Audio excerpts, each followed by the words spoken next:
Shall I try to share my screen to look if it's working? Yeah. Bom, olá pessoal, obrigado aqui pela presença de todos.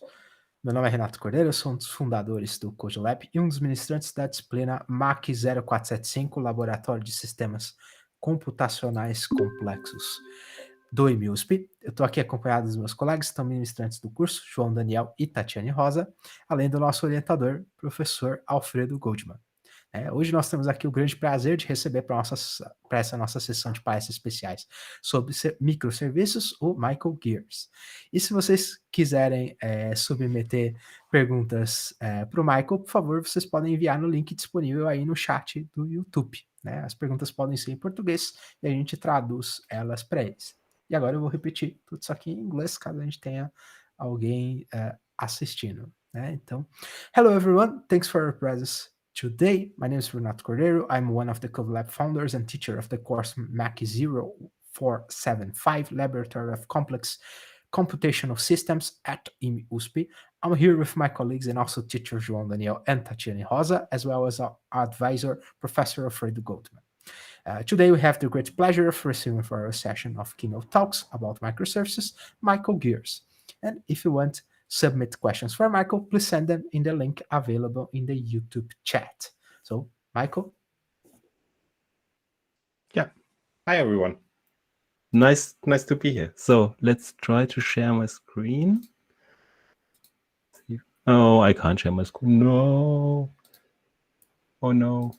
I have to go to system preferences. No problem. I think I also have to restart.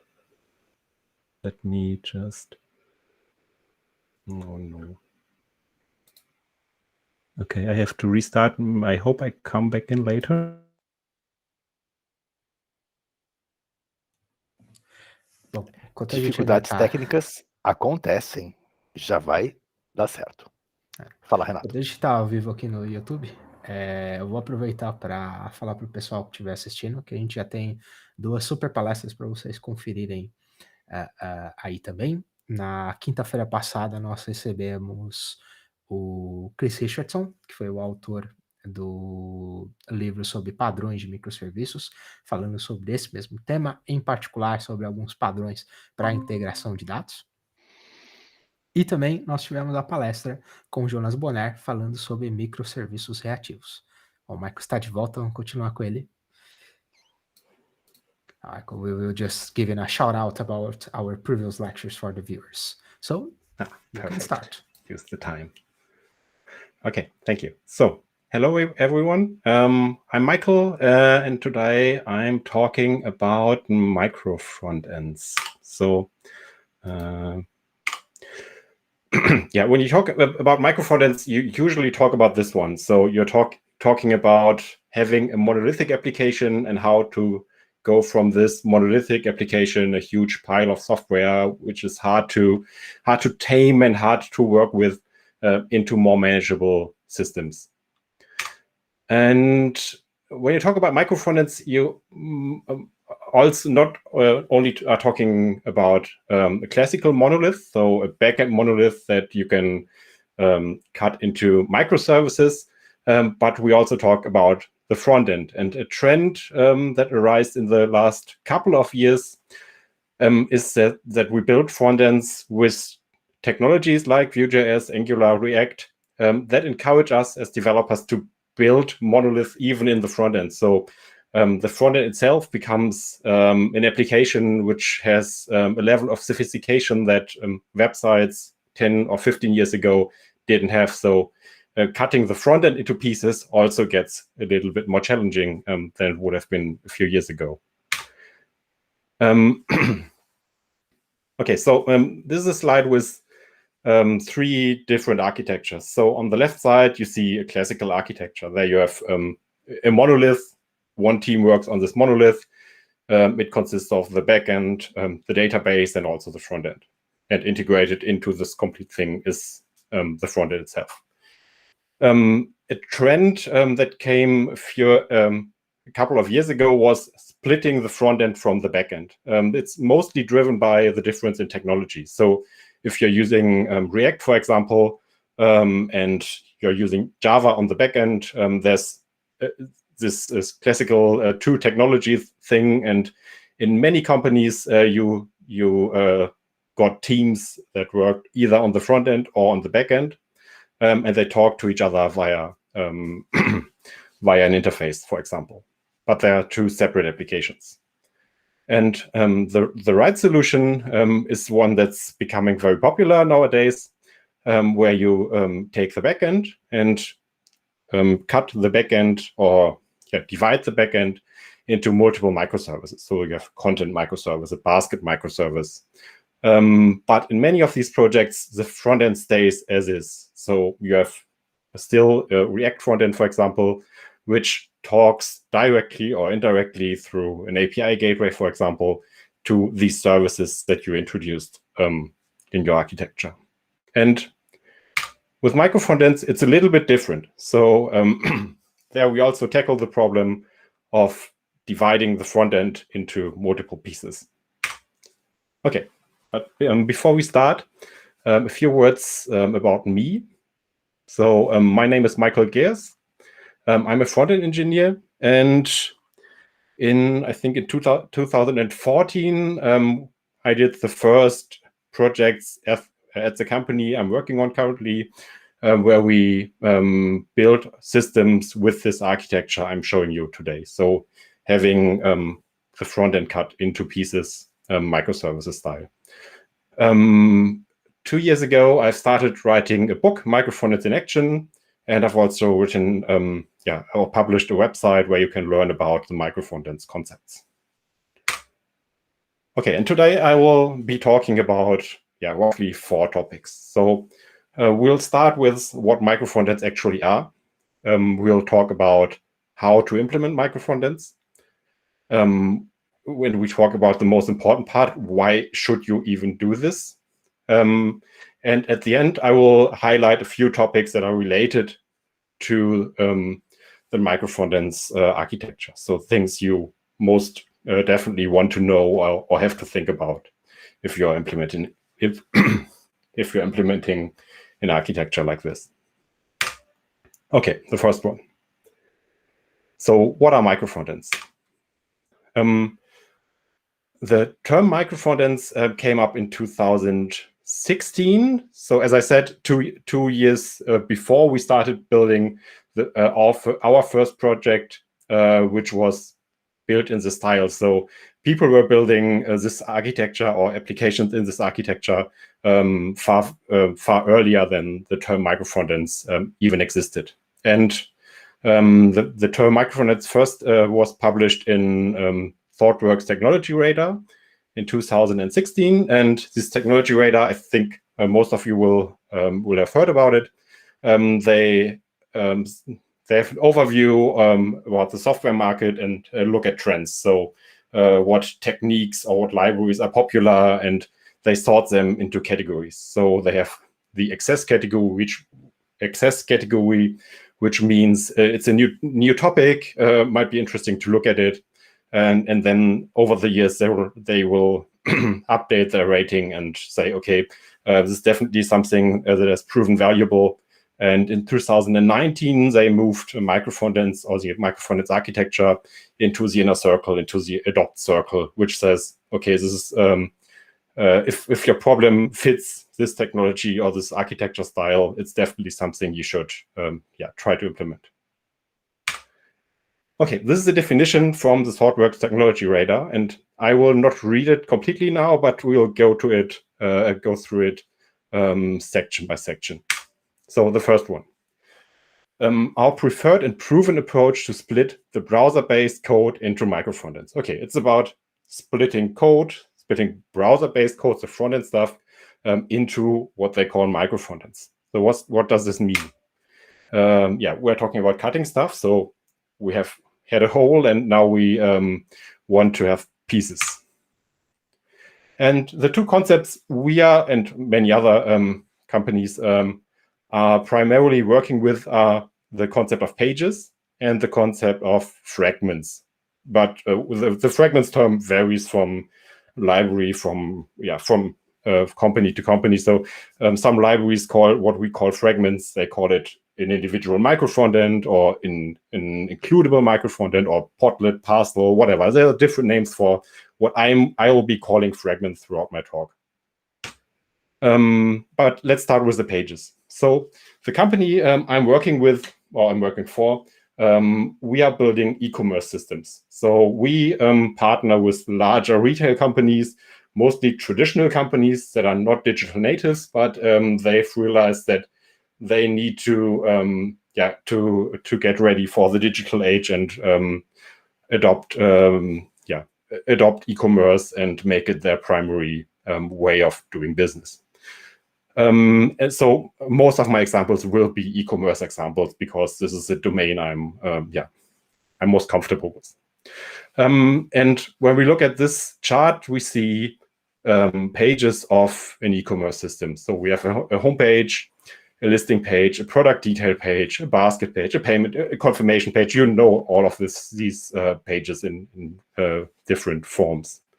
But I've put them into a specific order here. So they're arranged in the way the customer interacts with them. So we sort these pages by the customer journey. So when the customer is new to your online shop, the customer will most likely go to the home page, go to the list pages, search for something. And when he gets deeper into the process, he looks at the detail page. And when he has decided to pick a product and wants to have it, then he enters the checkout page, for example.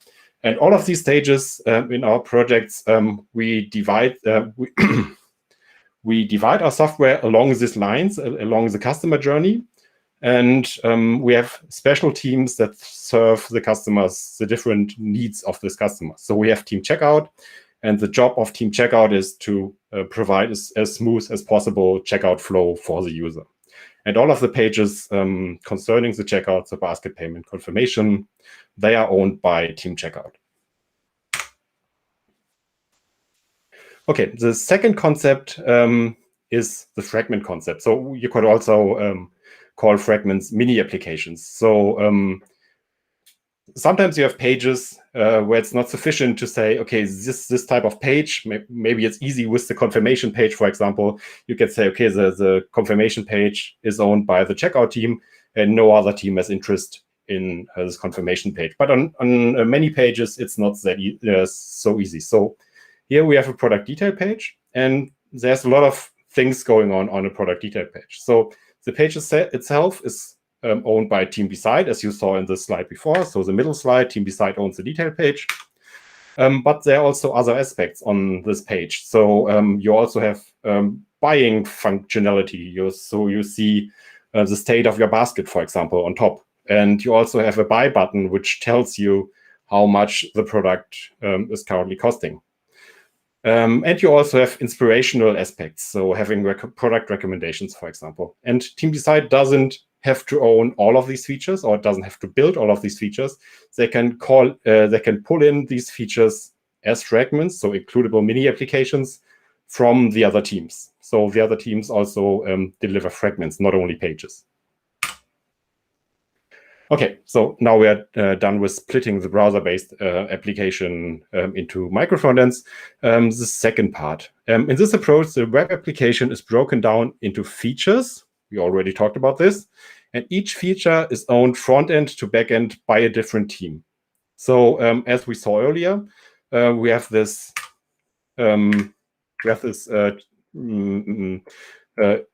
we have the product recommendations, for example, and Team Inspire owns the product recommendation fragment, but they also own the complete business logic that's associated with delivering related products, for example.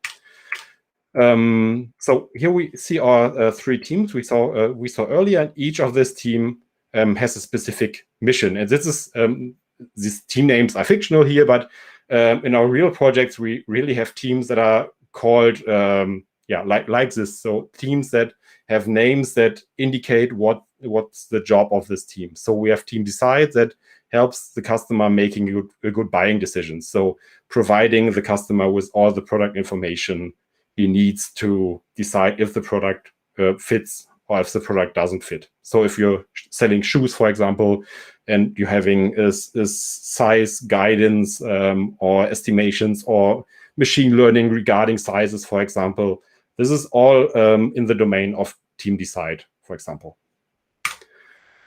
And each of these teams owns the complete system. So as we saw in the definition, they own the front end, but they also own the back end. Maybe they also have data science and operations people.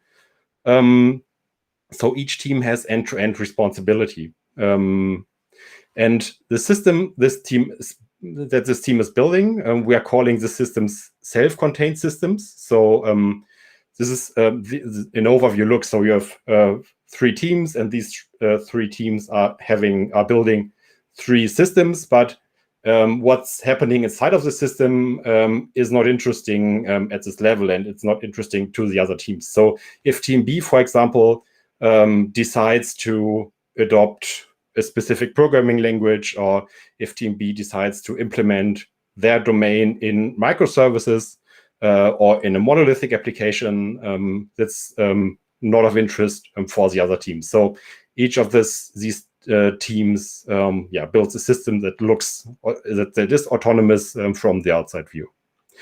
And in the projects we are building, we in many of these cases we opt for building a small monolith. So we also have teams that do microservices inside of them, but it's not the common case. So in many cases where we don't have requirements to scale in a broad way, for example, it's totally fine for us to build monolithic or small sliced monolithic systems with the integrated frontend, for example. So we have these 3 teams, and I've put in a book recommendation in here because I'm not quite sure if you're familiar with this book, but it's very interesting to read. It's not a technical book, but it's more of an organizational book, which describes the relation of the systems you're building with the teams and your organizational structure. And this book introduces a term which they call stream-aligned teams. So teams that are aligned with what we call customer needs, or what I called customer needs earlier. So you have a specific subdomain of your system, and you have a team, a stream-aligned team that works on this subdomain end-to-end. So they do everything that's related with it. And this book talks about how it's possible to establish these stream-aligned teams inside of your company and how they can work together without locking up each other. Okay, so back to our 3 teams, team A, B, and C. So as I said earlier, a team can deliver a page. In this example, team B delivers a page, but team B also wants to include functionality from other teams. So they include placeholders or markers for the fragment from the other teams. So team B, you can see my mouse here. Team B delivers this page, but they have a slot here for fragment and here and here. And team C and team A are delivering fragments. So all these pieces get built, get produced, and then we have a magical thing at the top here, which we call front-end integration.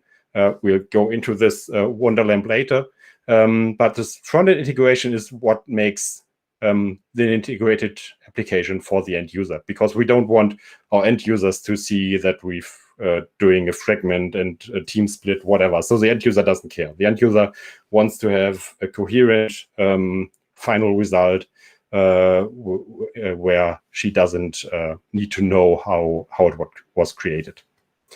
So this is the concept here. And now to the last part of the definition. This ensures that every feature is developed, tested, and deployed independently from each other. So I mentioned this earlier.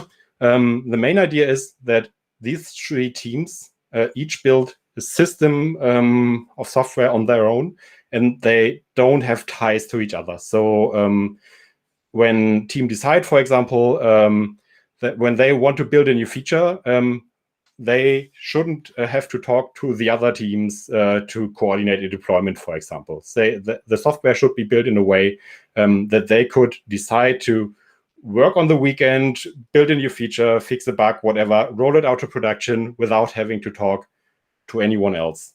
So this is the main goal. So they have separate code repositories.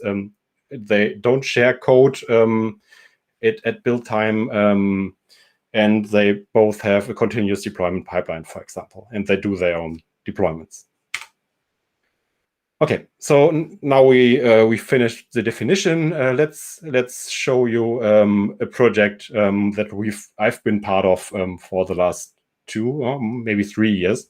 It's from a German company which has stores all over Europe, or online shops all over Europe.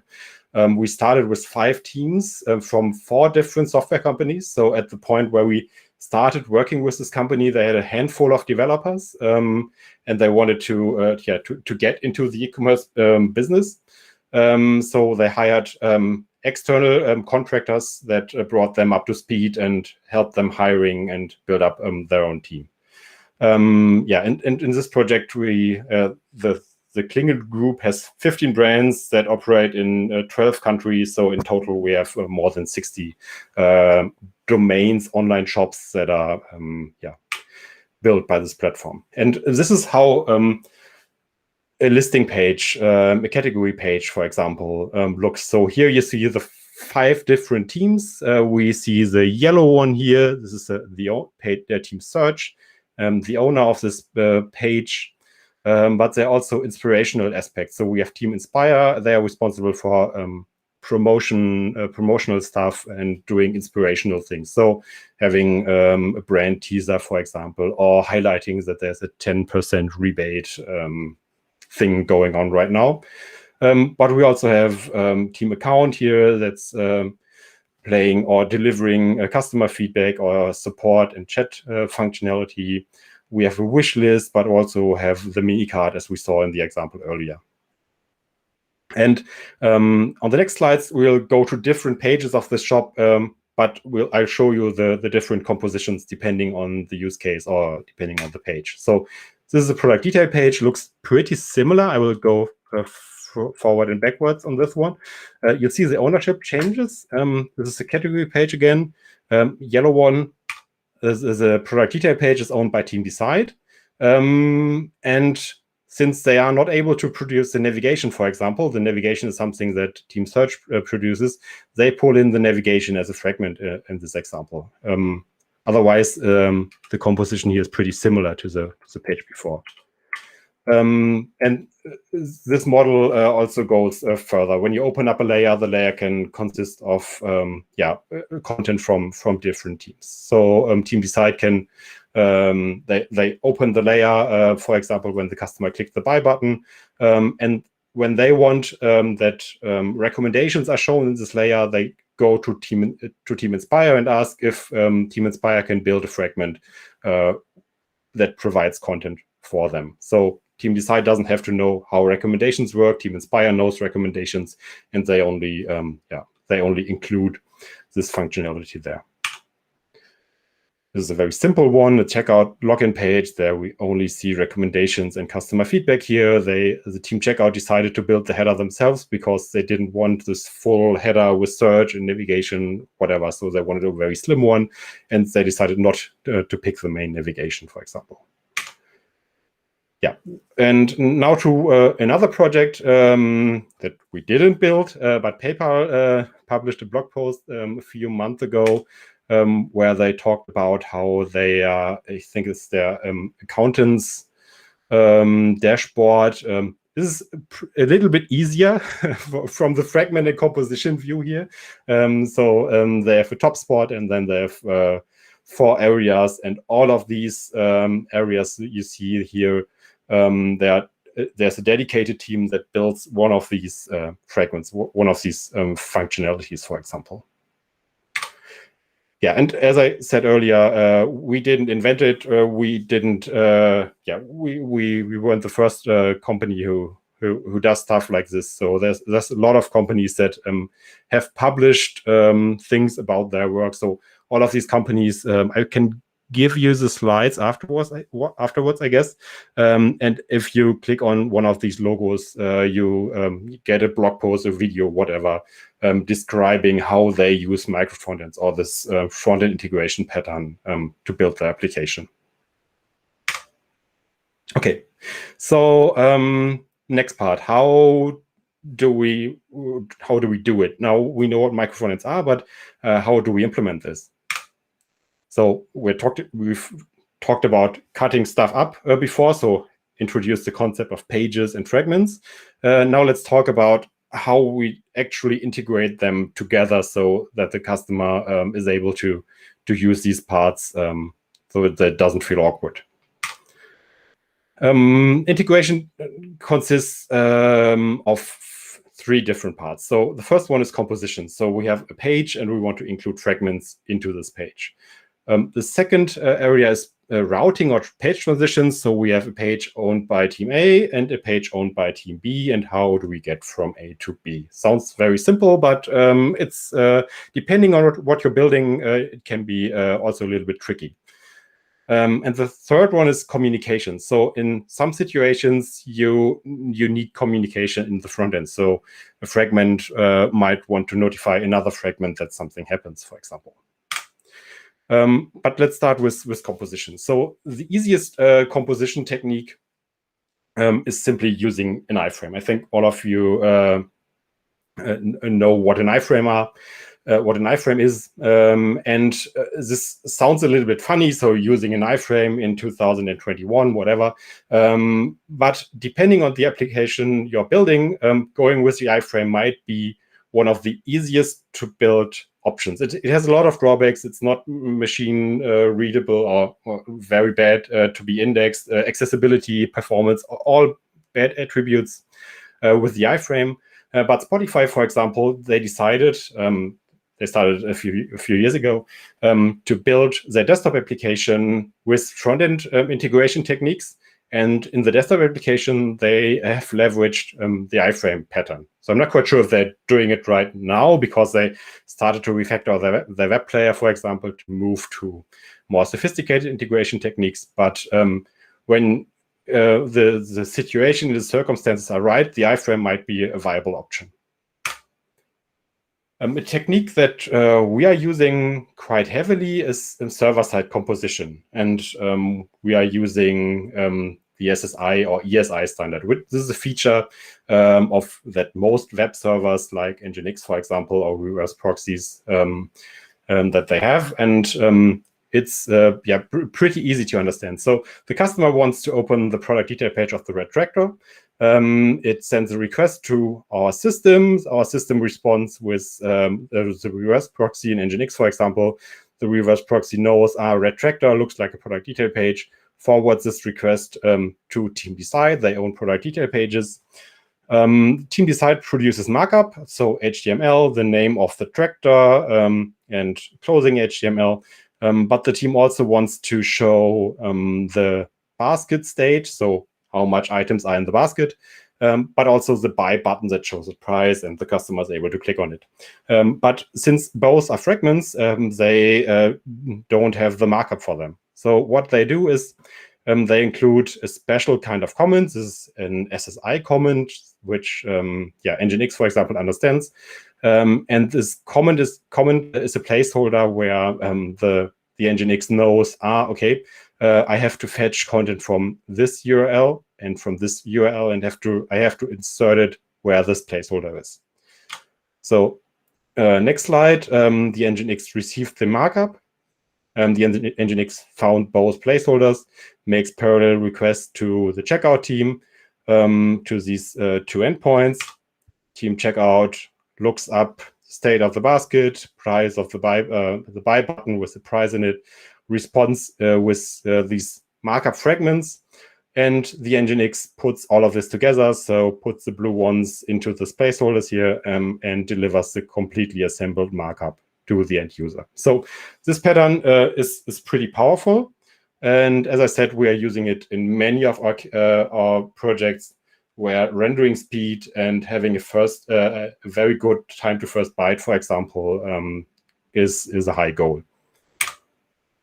Okay, but there are also different techniques than server-side includes. So another technique, if you're building a more client-side application, which doesn't render markup on the server, so maybe you have a single-page application, and you want these fragments to be mini embedded single-page applications as well. So Team Decide has a product page as a single-page application.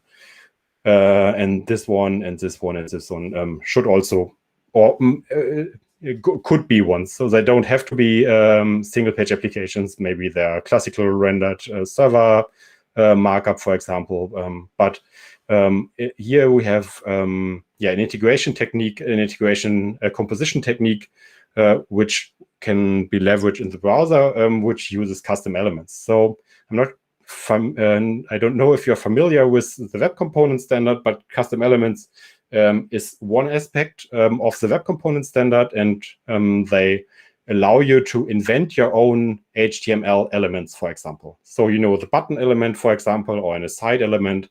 And with custom elements, it's possible to invent your own element. So Team Inspire could go ahead and invent an Inspire Reco fragment or HTML element, which has a special attribute, for example. And the team owning the product detail page can just write this into their markup. And when the application is live, Team Inspire can provide code that makes this HTML element come to life, and render the actual content that the user should see. I'll briefly show you how you do this. So custom elements is a functionality which is, I think, available in all modern browsers since 2 years, I guess. So it's a pretty safe feature to use if you don't have to target IE 11, for example, but also in IE 11 it's possible to make this happen. And this is the JavaScript syntax you can use to create a custom element. So you have to define a class which has a constructor, and then you have methods that you are free to implement if you want to. So you can listen to changes on an attribute, for example. And what you then do after you've defined your class is that you're registering your class to a given HTML tag name. So here Team Inspire says that this class should be called every time Inspire Reco element is found. So if the browser finds markup like this one, he will instantiate this class, execute the code that's behind it. So maybe pulling data from an API, rendering markup, whatever, showing a loading indicator in the meantime. So the implementation of this one can be whatever Team Inspire wants to do. So they can start a Vue.js application if they feel like needing one. But from the outside view, the other teams only have to know that they have to put this markup, and then recommendations will appear in this spot. Okay, so this is it with composition. Let's talk about page transitions. So you saw the slide before. We have different pages, and the intuitive one is, okay, you have different pages, and if you want to go from a list page to a detail page, all that Inspire needs to know is the URL pattern for a product detail page, and then they can create links for every of these pictures. For example, when the user clicks on it, he goes to the product detail page, for example. And this is the easiest form of doing page transitions, just having a common understanding how links are built to different pages. You can do this via documentation or an API documentation, for example. And then you are just using normal browser links. So this is pretty easy to do.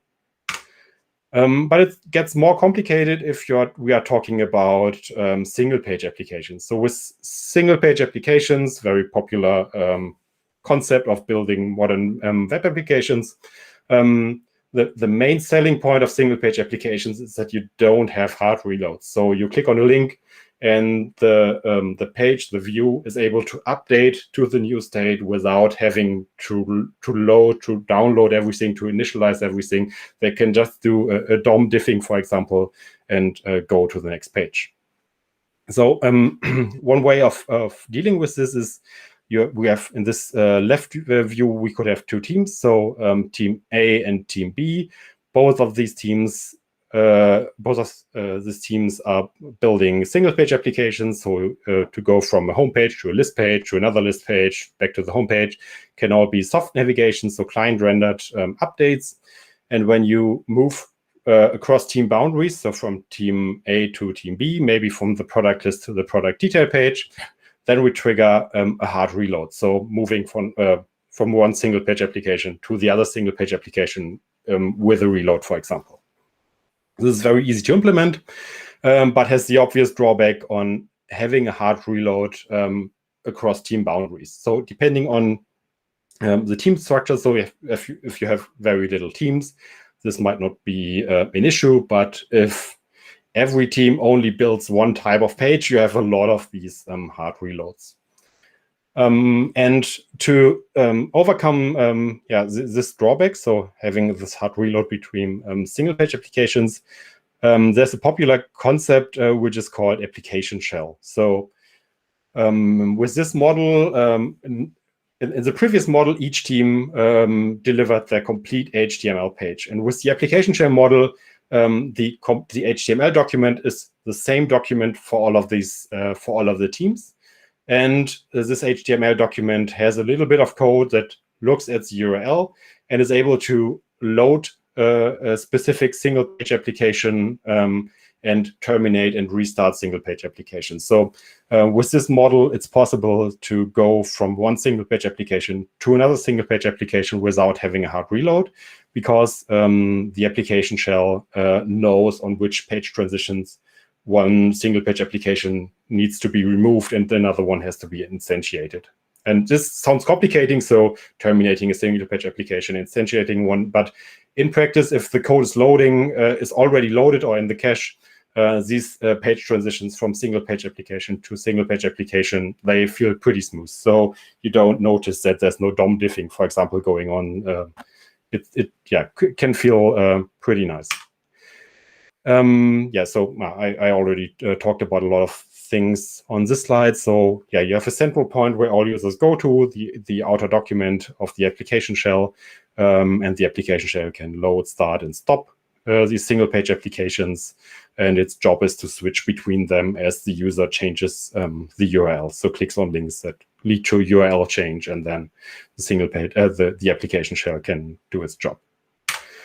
And I think the most popular implementation of an application shell is single-spar. So this is also a library that's around even before the term microfondants existed. And this is a ready-to-use application shell, which has, I think, a pretty good documentation. They have plugins for all major frameworks. They also have their own way of dealing with fragments and composition, for example. But yeah, if you want to build a fully client-side application that consists of multiple SPAs, I think having a look at single-spar and reading the documentation is a good start. Okay, third part, communication. So this is a question I get a lot. So how do you deal with communication in the front end?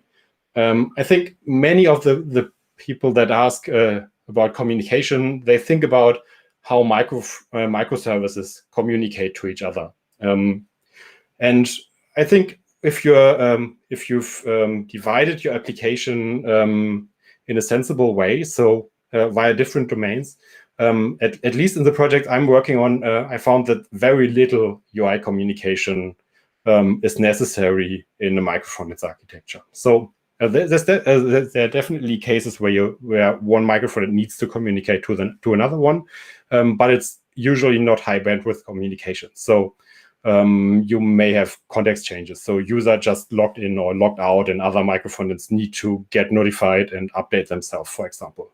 Or the customer added something into the buy button, and other microfondants want to react to this.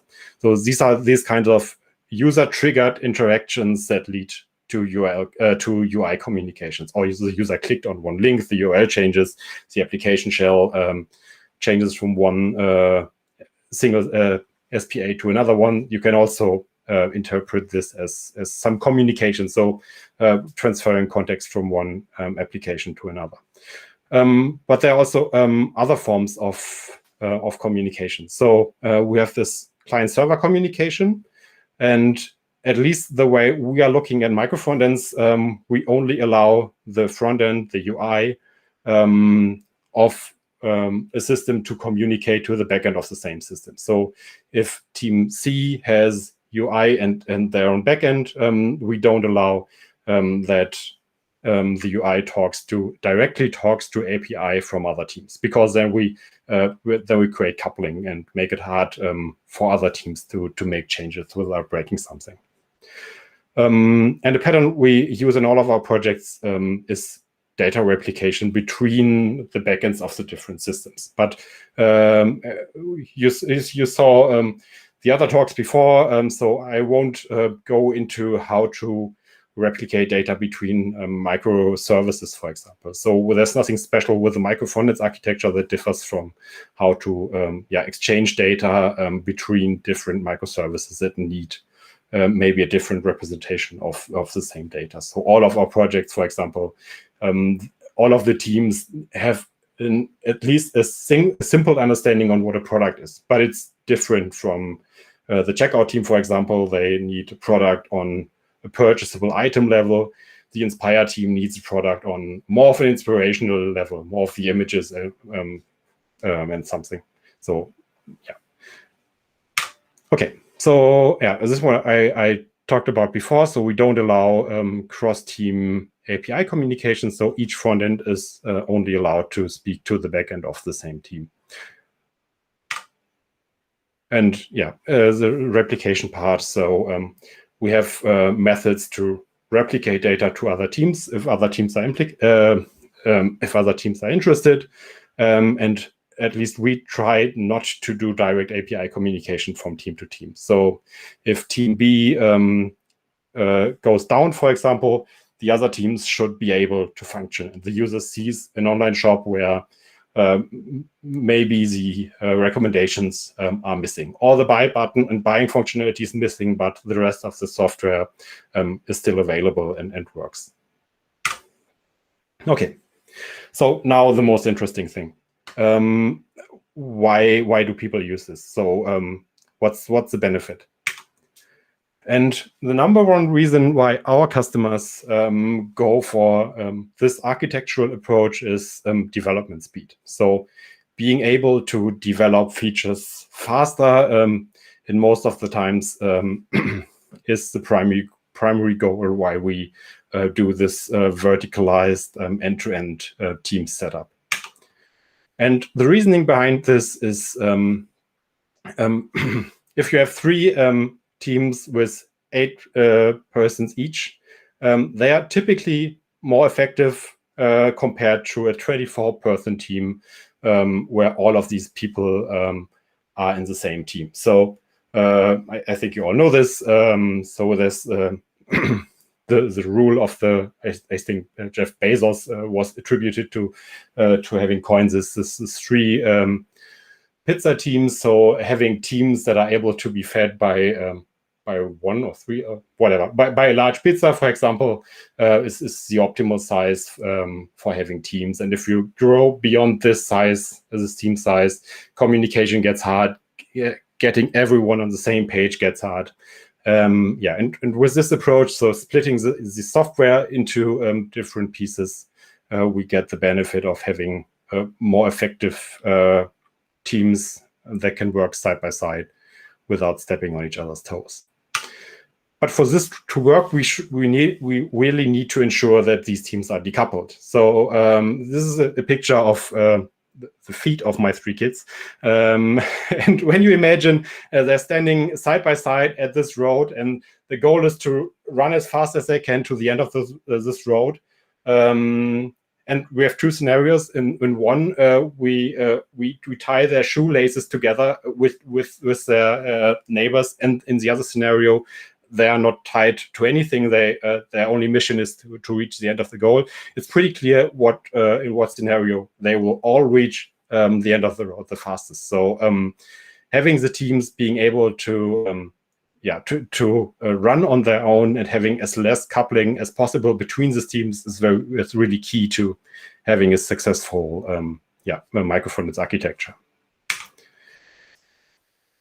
Okay, so in this slide, here we compare a little bit of this. On the left side, you see what I often call classical microservices architecture. So we have a front-end team that spans all of the application, and then we have services teams, for example, and maybe also a separate operations department.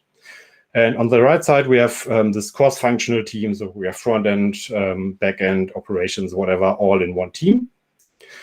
And the main difference, why I said feature development is faster in the microfondant scenario, is when we talk about, when we look at how most of the features are built. So if you, we are developing a new feature and our boundaries or domains are cut in the right way, most of the features will fall in one of these verticalized teams. So if we are wanting to make a change on the recommendation system, for example, switch to a new layout, introduce a new kind of recommendation, all people necessary to building this feature, making this change, are inside this Inspire team, for example. And on the left side, where we have specialist teams, so front-end team and content team, and maybe a separate business department, whatever, each of these teams needs to do a little piece of the puzzle, which when you take it all together, maybe the amount of work is the same. So everything that has to be done here compared to this one. But on the left one, you have this. So you have meetings. So team A has to talk to team B, and they also have to wait for each other. So the front-end team needs an API from the content team. The content team maybe it doesn't have time right now. So you also have prioritization issues. So having all of these teams agree on a timeline, for example, is more complex than just doing it in one team, for example. And this is what makes the left one usually slower than the left one, than the right one. Yeah, the right one. Okay, so and another benefit is in this verticalized architecture, all of these teams have direct customer contact. So when something goes wrong, there's a problem in the checkout pages, for example, it's pretty clear which team is responsible and which team is able to fix this. So we don't have these indirect, the front-end team gets called, the front-end team says, oh, it's not our issue. They call the order team, for example, which provides a separate service. And you have these communication chains that come when you have dedicated teams that only build APIs for other teams to use. And with this architecture, every team has a direct customer focus. And the technical, one technical reason that gets mentioned often is that it's easier to renovate the front end, for example. So front end technology is very short-lived. So new trends are coming quickly, and if you don't have a monolithic big front end but smaller parts of front ends, it's easier to do a technology switch, for example. Okay, so last part, related stuff. So this is an incomplete list of topics that you also have to think about when you're implementing an architecture like this. This is a term also that was also introduced in ThoughtWorks Technology Radar, I think last year. And they, after coining the phrase microfondants, they also coined the phrase microfondant anarchy. So they observed a pattern where teams were starting to use the microfondant architecture as an excuse to use all of the technologies they always wanted to work with in one project. And yeah, this is not the reason. Not the reason why we use the Microfondants architecture, and most other companies as well. But it's definitely something you need to be aware of. So just because you can use everything together doesn't mean that you should. So in the projects we are doing, we usually agree on a technology stack or a set of technologies, for example. We make it easy for teams to get started with an opinionated stack, which they can deviate from if they have good reasons. But if they don't have good reasons, just go with the defaults, for example. And it's a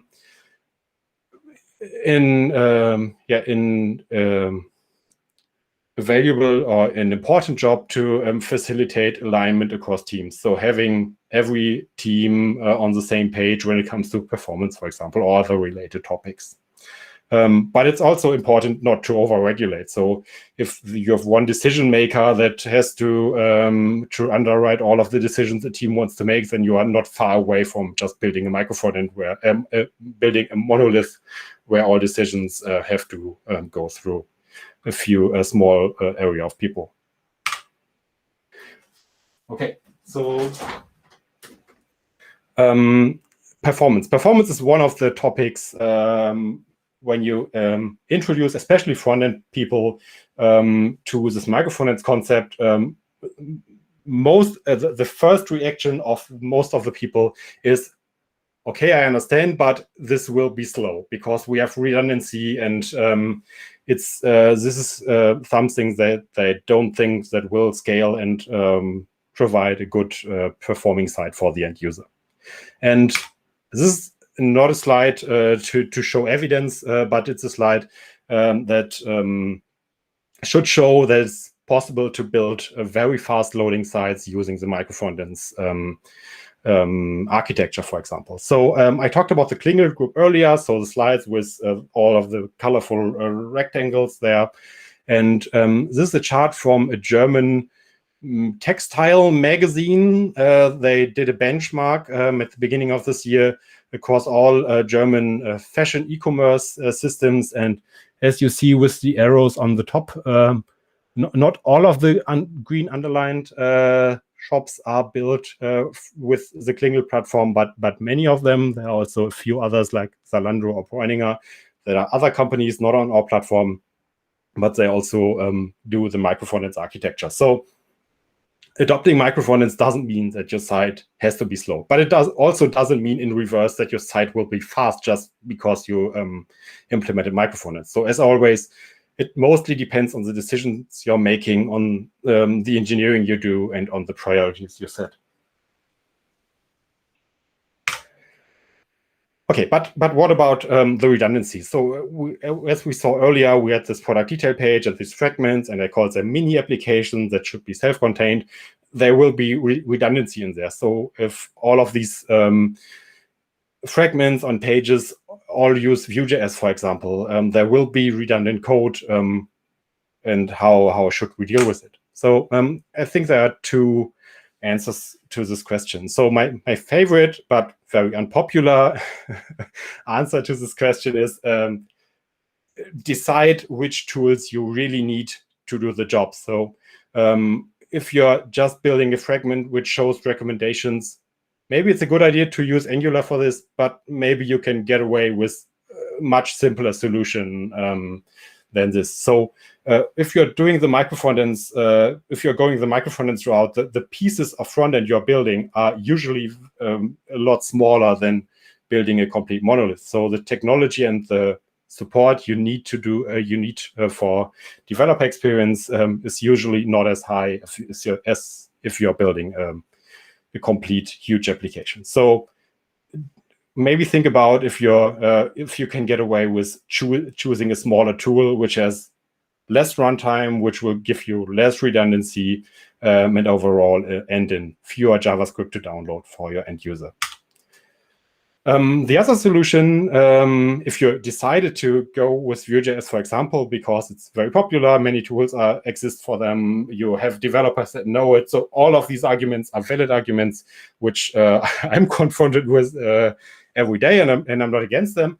But if you decided to go with a larger framework, there are also ways to deduplicate the vendor code that is needed to be downloaded. So there are two popular solutions there. So the first one is using import maps, and the second one is going with module federation. So with the first one, you essentially let's go with the Vue.js example. You take the Vue.js runtime, put it on a CDN on a central page in a central space. And then in all of the applications and fragments that are built, you configure your build process to just link to this central Vue.js instance and don't bundle their own Vue.js instance inside of them. You can also do versioning with it. So having multiple versions of Vue.js on your CDN, for example, and having the teams decide which version they should link to. So you don't, it's possible to do this without having version lock between the different systems.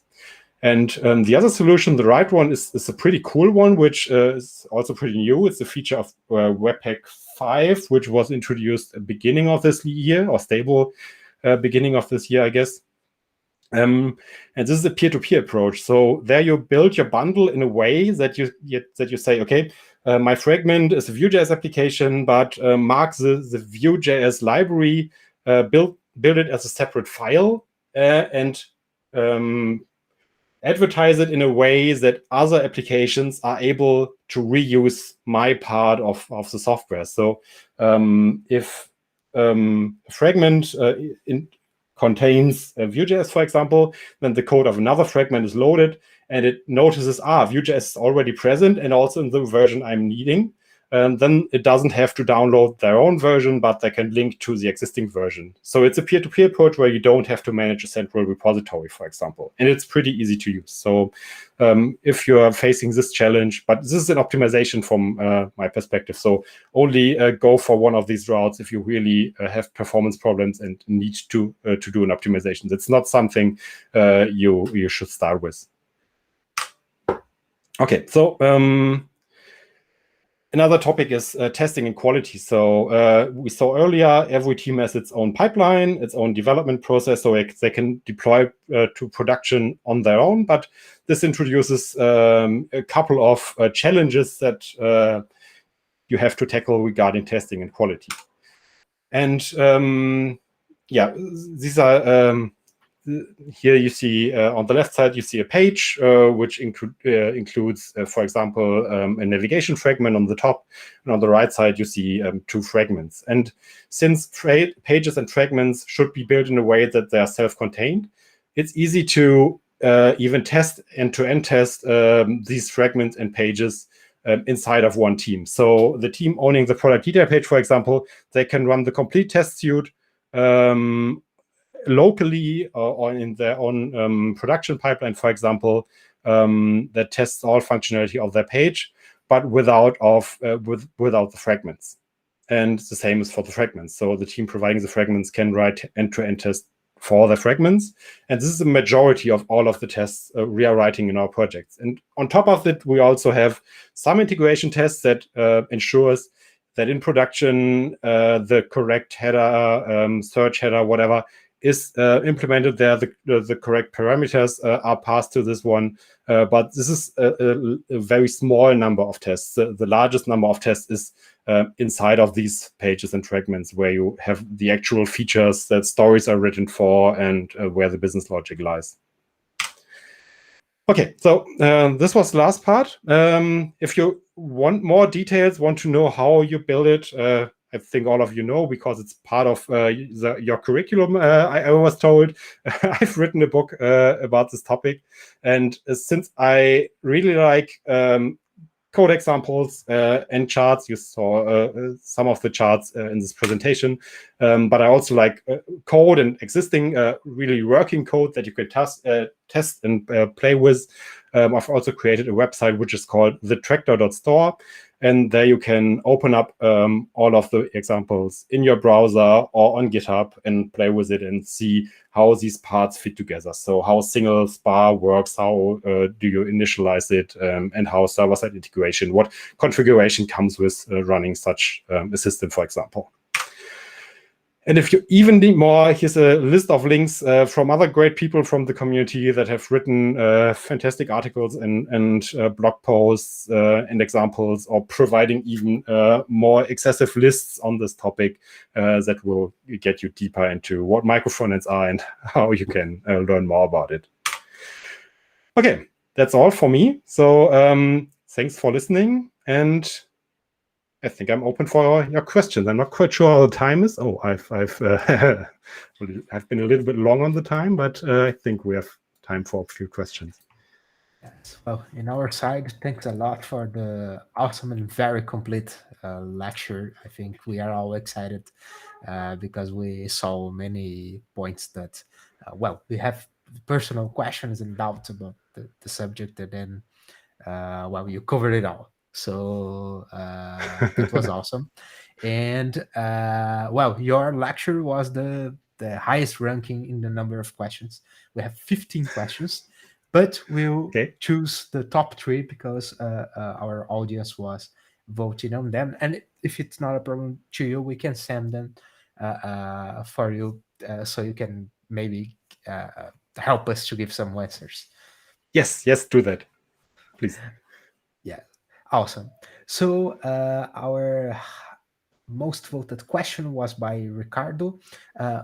What do you consider the current challenges for microfrontends adopters, or the main challenge, maybe? Someone who is starting with microfrontends. So I think it's easy to get started with technology. So reading a book like mine and seeing different integration techniques and playing around with and thinking about what technique fits the best. And I think from a developer's perspective, it's a very natural approach to start with this one. But I think the challenge or the struggling I'm observing the most is to do the right domain boundaries. So establish the teams, have the teams be staffed with all of the skills they need, and do the cuts in a way that in the final product result in few communication or coordination between these teams. So doing this right, using domain-driven design, for example, as guidance to do this process, I think it's the most challenging part, aside from doing the actual integration work. Awesome. And well, our second question here from Luis, it's related to teams. So what do you think of the idea of having specialized front-end teams? And how do you think that form of organization influences the micro front-end approach? I think that the two, when we talk about specialized front-end teams, I had the slide, I think I go back to it, but I had this slide where you have the specialized teams, this one, on the left, and the cross-functional teams on the right. And on the left one, I've drawn a picture with microservices landscape on the bottom and a monolithic front-end team on the top. But you can, there are also companies that do split up only this front-end part into microservices style front-ends, for example. So you have front-end microservices and back-end microservices that are not necessarily aligned to each other. And we try to avoid this because we think that if you want to create a feature and want to implement a sensible business feature, you can't just think about the front end and eliminating or not think about the back end. But maybe at a specific scale, maybe a scale that's much larger than we are familiar with. Companies like Facebook, for example, they do that. So they have invented techniques like GraphQL, for example, that makes front-end microservices or provides a very convenient way for front-end microservices to talk to back-end microservices without these services landscapes have to know about the structure of each other. So maybe at a very large scale, it's necessary to go that route. But at least for our projects, we are pretty happy with our end-to-end approach, where backend and frontend is part of one team. Well, and regarding size of the teams, a question that was submitted by myself, it's what are the sizes of your cross-functional teams, and what is the backend or front-end proportion, or even if you have other specializations there? Yeah, this is an interesting one, because the sizes of our teams, I think I've had the number 8 on one of these slides, and most of our teams are 8 plus minus 1 people that are working on it. So if you're also counting data science and maybe also UX and product owner inside of this team. But regarding front-end backend split, usually in these teams we have only 1, maybe 2 front-end developers, which creates a challenge of its own, because usually you're not it's not a common situation where you are the single front-end person in the project. In a monolithic system, there are other people also working on the front-end, and in this verticalized thing, you can become a bottleneck as a solo front-end developer, for example. So a pattern we try to reduce is having these hard roles with front-end developers and back-end developers, and having people become more comfortable with also doing back-end work as a front-end developer, and also doing a little bit of front-end work as a Java developer, for example. So in all of the projects we're working with, we're trying to foster this not full-stack developer culture, but more of a cross-functional team where all of the participants learn from each other culture to accommodate or overcome this solo front-end developer problem or situation. Awesome. And well, just a quick bonus question that I saw that I thought very funny is white tractors. The white tractors in almost all your examples. White tractor. I also have this one here. So, this is here's the camera. So this is a model tractor that was sold by. Let me go to. Oops. Oh no. Let me go to my last slide. You didn't see it. Yeah, this one where I have the image credits. And there's a shop which is called Manufaktum. It's a German company, but they also do. I'm not quite sure. Where is this? It's opening here in the window. I have to stop this one to show you this. Okay, they have a cookie banner. I will click away this cookie banner, and they are selling. It's luxury brands. They have very high value products, but they also have these very playful, and it's also you can. It's mechanical. It can drive on its own, for example, and they sell these tin toys. And this is the first online shop where we implemented the Microfondants architecture with a modern front end. So we are using React.js in the front end there. So before we only did server-side composition, and in this project we combined both. So we had server-side integration and also client-side integration with a React application. And I did a lot of consulting and arguing to get away or to start this architecture here. And after we finished this one, I went ahead and did this microfondants.org site, and I used this as a stylized example, this page to explain what we did back then. Awesome. Well, I didn't realize they were toy. So it's very funny. They're modeled after a real tractor, so they also have the license from Fendt and Porsche and whatever. Awesome.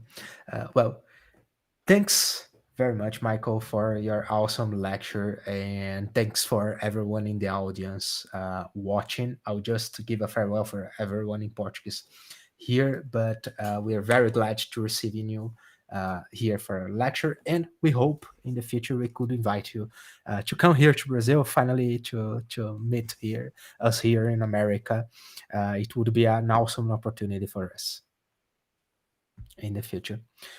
Bom, então, muito obrigado, pessoal, por todos que assistiram. Aqui a palestra com o Michael vai encerrar esse nosso ciclo de 3 palestras especiais sobre microserviços, mas não a série por um todo, porque logo nesses próximos dias nós vamos publicar um Q&A muito especial, feito de maneira assíncrona, com o Sam Newman, autor do livro Building Microservices, né, que recebeu várias perguntas submetidas pelo nosso grupo de pesquisa e que ele muito gentilmente nos respondeu também um conteúdo de super qualidade. Então, para quem ainda não fez isso, aproveitem a oportunidade para curtir o nosso canal do Code Lab e até ativar as notificações, como já dizia o ditado, para vocês poderem receber quando a gente postar esse vídeo sobre o Sam.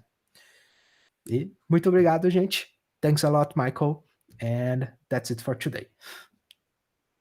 Thanks for having me. Thanks again, Michael. It was great. Thank you. Thank you. Stop the record.